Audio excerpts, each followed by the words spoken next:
सज्जनों सभी को नमस्कार। आज आपको संसार और शरीरों के मूल तत्वों का वर्णन की कथा सुनाऊंगा। सज्जनों, इस कथा को सुनने से पहले इस चैनल को सब्सक्राइब एंड लाइक जरूर करें। आपका कल्याण हो। कथा सुनिए। संसार और शरीरों के मूल तत्व का वर्णन। युधिष्ठिर ने पूछा, दादाजी, इस स्थावर जगत की उत्पत्ति कहाँ से हुई है और प्रलय होने पर यह कहाँ चला जाता है? समुद्र, आकाश, पर्वत, मेघ, भूमि, अग्नि और वायु के सहित इस लोक की रचना किसने की है? प्राणी की उत्पत्ति, वर्णों का विभाग, शुद्धि अशुद्धि के नियम और धर्माधर्म की विधि, इन सब की कल्पना कैसे हुई? जीवित प्राणियों का जीव कैसा है? उनमें जो मरते हैं वे कहाँ चले जाते हैं तथा उनका इस लोक से परलोक में जाने का कर्म क्या है? ये सब बातें मुझे सुनाइए। भीष्म जी बोले, राजन, इस विषय में एक पुरातन इतिहास प्रसिद्ध है। एक बार परम तेजस्वी महर्षि भृगु कैलाश के शिखर पर बैठे थे। उन्हें देखकर उनसे भरद्वाज मुनि ने यही प्रश्न किया था। तब भृगु जी बोले, मुनि, महर्षियों के सुनने में ऐसा आया है कि आरंभ में एक मानस देव था। वह आदि अंत से रहित, अभेद और अजर अमर था। वह व्यक्त नाम से प्रसिद्ध था, शाश्वत, अक्ष और अविनाशी था। उसी से सब जीवों की उत्पत्ति होती है और मरने पर उसी में वे लीन होते हैं। उस स्वयंभू मानस देव ने पहले एक तेजोमय दिव्य कमल की रचना की। उससे वेद स्वरूप ब्रह्मा की उत्पत्ति हुई। एवं अहंकार नाम से प्रसिद्ध है और समस्त भूतों का आत्मा तथा उनकी रचना करने वाला है। ये जो पंच महाभूत हैं, इनका वास्तविक स्वरूप भी वह ब्रह्मा ही है। पर्वत उसकी अस्थियां हैं, पृथ्वी उसका मेद और मांस है, समुद्र रुधिर है, आकाश उदर है, पवन श्याम है, अग्नि तेज है, नदियां नाड़ियां हैं, चंद्रमा और सूर्य नेत्र हैं, आकाश सिर है, पृथ्वी पैर है और दिशाएं भुजाएं हैं। इस अचिंत्य पुरुष को जानना सिद्धों के लिए भी कठिन है। यही भगवान विष्णु है और अनंत नाम से प्रसिद्ध है। यह समस्त भूतों का आत्मा तथा अंतर्यामी है। जिनके चित्त मलिन है वे इससे नहीं जान सकते। भरद्वाज ने पूछा, भगवान, आकाश, दिशा, पृथ्वी और वायु का कितना परिणाम है, यह बताकर मेरा संदेह दूर कीजिए। भृगु जी ने कहा, मुनिवर, यह आकाश तो अनंत है। इसमें अनेकों सिर और देवता लोग निवास करते हैं। इसी में उनके लोग भी हैं। यह बड़ा ही रमणीय है तथा इतना विशाल है कि कहीं इसका अंत ही नहीं दिखाई देता। ऊपर जाने वालों को पृथ्वी के नीचे चंद्रमा और सूर्य नहीं दिखाई देते। वहाँ अग्नि के समान तेजस्वी देवता स्वयं अपने प्रकाश से ही प्रकाशित रहते हैं, किंतु वे तेजस्वी नक्षत्रगण भी इसी आकाश का अंत नहीं पा सकते, क्योंकि यह अनंत और दुर्गुण है। आकाश ही नहीं, अग्नि, वायु और जल का परिणाम जानना भी देवताओं के लिए असंभव ही है। ऋषियों ने विविध शास्त्रों में त्रिलोकी और समुद्र के परिणामों के विषय में तो कुछ कहा भी नहीं है, परंतु दृष्टि से परे है और जिस पर इंद्रियों की भी पहुंच नहीं है, उस परमात्मा का परिणाम कोई कैसे बतलाएगा? आखिर इन सिद्ध और देवताओं की गति भी तो परिमित है तथा परमात्मा का अनंत नाम उसके गुण के अनुरूप ही है। भरद्वाज ने पूछा, मुनिवर, लोक में ये 5 धातु ही महाभूत कहलाते हैं, जिन्हें ब्रह्मा ने सृष्टि के आरंभ में रचा था और जिनसे वे सब लोग व्याप्त हैं। किंतु ब्रह्मा जी ने तो और ही हजारों भूतों की रचना की है। फिर उन्हीं को भूत कहना कहाँ तक युक्त संगत है? भृगु जी बोले, मुनि, ये 5 असीम हैं, इसीलिए इन्हें महा कहा जाता है और इन्हीं से समस्त स्थूल भूतों की उत्पत्ति होती है। अतः इन 5 की ही महाभूत संख्या होनी उचित है। मनुष्य का शरीर भी इन 5 भूतों का ही संघात है।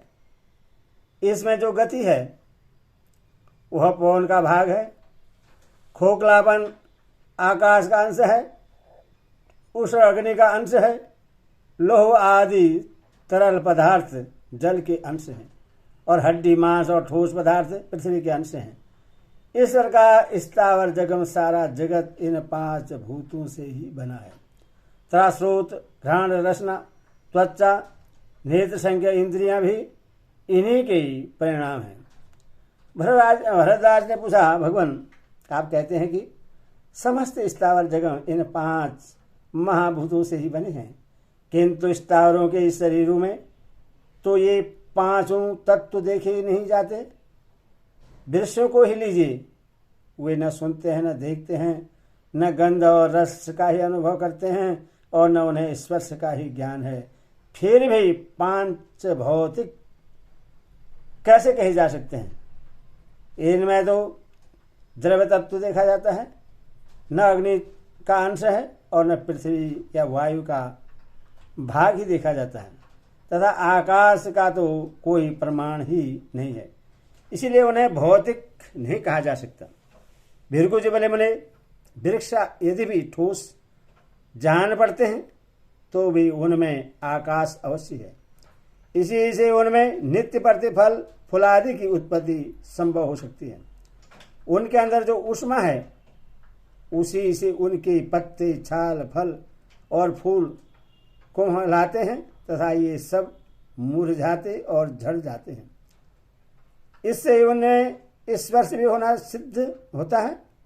यह भी देखा जाता है कि बिजली की कड़क आदि भीषण शब्द होने पर वृक्षों के फल फूल गिर जाते हैं। शब्द का ग्रहण तो श्रोतेंद्रिय से ही होता है अथवा सिद्ध होता है कि वृक्ष सुनते भी हैं। देखो, लता वृक्ष को चारों ओर से लपेटती ऊपर की ओर चढ़ती है, बिना देखे किसी को अपने जाने का मार्ग नहीं मिल सकता। इससे सिद्ध होता है कि वृक्ष देखते भी हैं। सुगंध और दुर्गंध से तथा भांति भांति की धूप देने से वृक्ष निरोग होते हैं और उनमें फूल आ जाते हैं।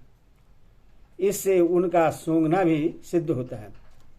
वृक्षों में रसेंद्रिय भी है, क्योंकि वे अपनी जड़ से जल पीते हैं और कोई रोग होने पर जड़ में औषधि डालकर उनकी चिकित्सा भी की जाती है।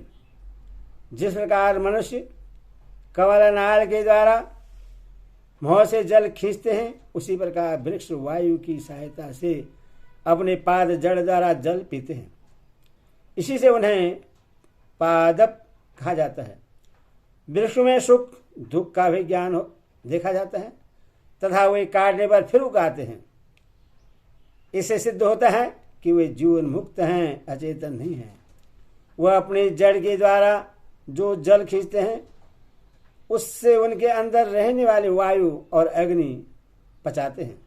इस प्रकार आहार का परिपाक होने से उनमें चिकनाहट आती है और वे बढ़ते हैं।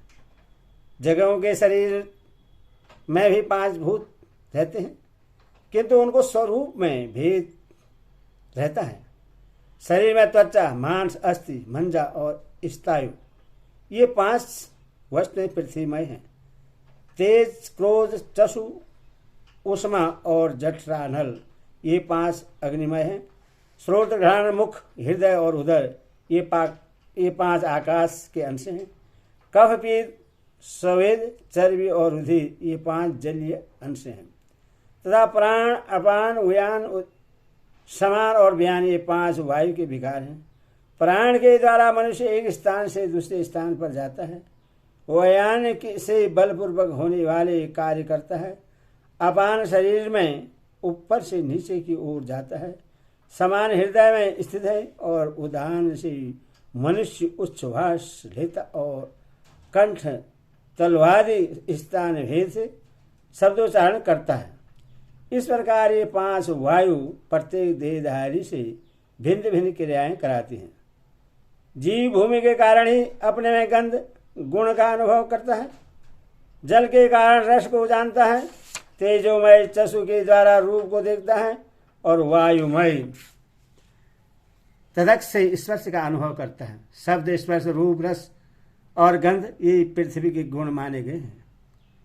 इनमें से मैं गंध के गुणों का विस्तार बताता हूँ।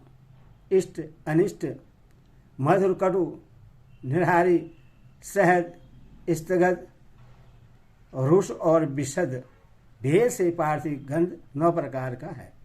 शब्द, स्पर्श, रूप और रस ये जल के गुण माने गए हैं। इनमें से रस ज्ञान का विस्तार हुआ। उदार चेता ऋषियों ने रस के अनेकों भेद कहे हैं। उनमें मधुर, लवण, तिक्त, कयास, अमल और कटु ये 6 प्रकार के रस जलमय हैं। शब्द, स्पर्श और रूप ये 3 गुण तेज के हैं। रूपों का ज्ञान तेज से होता है और उनके अनेकों भेद हैं। हस्व, दीर्घ, स्थूल, चौकाना, गोल, सफेद, काला, लाल, पीला, नीला, अरुण, कठोर, चिकना, सलक्षण, स्कंद, मृद और दारुण ये 16 प्रकार रूप के हैं। शब्द और स्पर्श ये गुण वायु के हैं।